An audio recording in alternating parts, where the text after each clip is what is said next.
Let's continue building our menu by adding some content. Let's navigate to our left and right facing spreads. Let's double click on page 4 and let's bring in some images. We use the file menu and we select the place option. There is no import option for images in InDesign. We use place.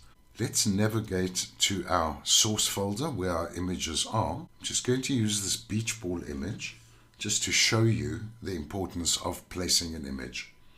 When we click open, you will notice that the image is suspended on the edge of the cursor. The absolutely correct way to place images is to just click. You click and your photograph is placed. Now there are a few issues that we need to look at regarding the placement. Let's navigate to the Info panel. We do that by going to the Window menu and we select Info. So we're preparing a document for print.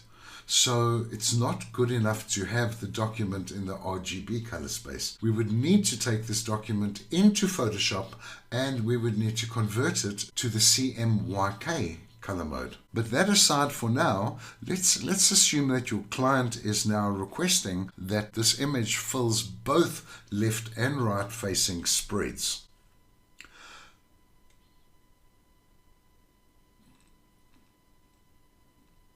To increase the scale of this image, we place our cursor on the edge and we hold the Shift and the Command key or the Control key and we simply drag our image bigger.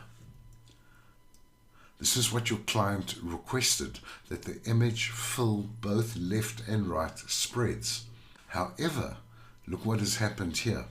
The actual resolution that this image was created at was 72 pixels per inch. Because we have now just stretched the image and we haven't resized it correctly in Photoshop, it effectively brings the resolution down to 20 pixels per inch and it is still in the RGB color space. So that is why ideally we need to get our images sized correctly in Photoshop first before placing them into InDesign. There are ways around this, which I'll show you in another subsequent lecture. I'm just going to select the beach ball. I'm going to delete it for now. I'm still working on the left facing spread of page 4 and I'm going to place some food images for our menu. We're going to go to File, Place, or you could use Command D or Control plus D to invoke the Place command. We navigate to our source folder. These files will be supplied to you accompanying this lesson so you can follow along with me. What I'm going to do is I am going to select 6 images that we're going to place in our document. The first image that we're going to place is we're going to click once on chicken salad. We're going to hold the Command or the Control key so we can select separate images. I'm now going to Command or Control click on dessert selection. I'm going to keep the Control or Command key down and click on eclairs. We have 3 images selected at the moment. I'm going to click on fresh breads while still holding the Command key or the Control key. I would like to select the pizza picture and pink cupcakes. Let's just double check on that. We need 6 images. We have 1, 2, 3, 4, 5, 6. I think what I'd like to do is rather just Command or Control click on smoked salmon and maybe we'll let go of the chicken salad. Command or Control click on there. We have our 6 images now that we're going to place. We click open.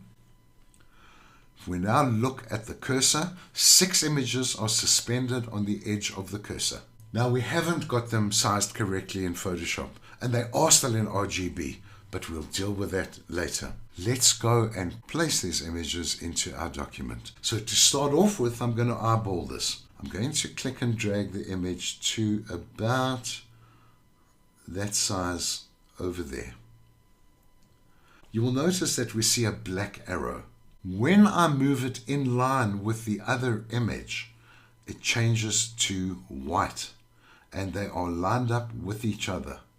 I'm now going to click and drag until I see the smart guides at the bottom.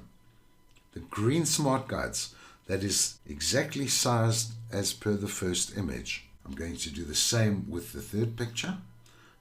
It's white. I'm going to click and drag until I see the smart guides. So we've placed 3 images. I'm going to click and drag to place this image. That's 4. And we have 2 images left. So I can do the same. When I see the cursor change to white, I drag it out, and that's 5.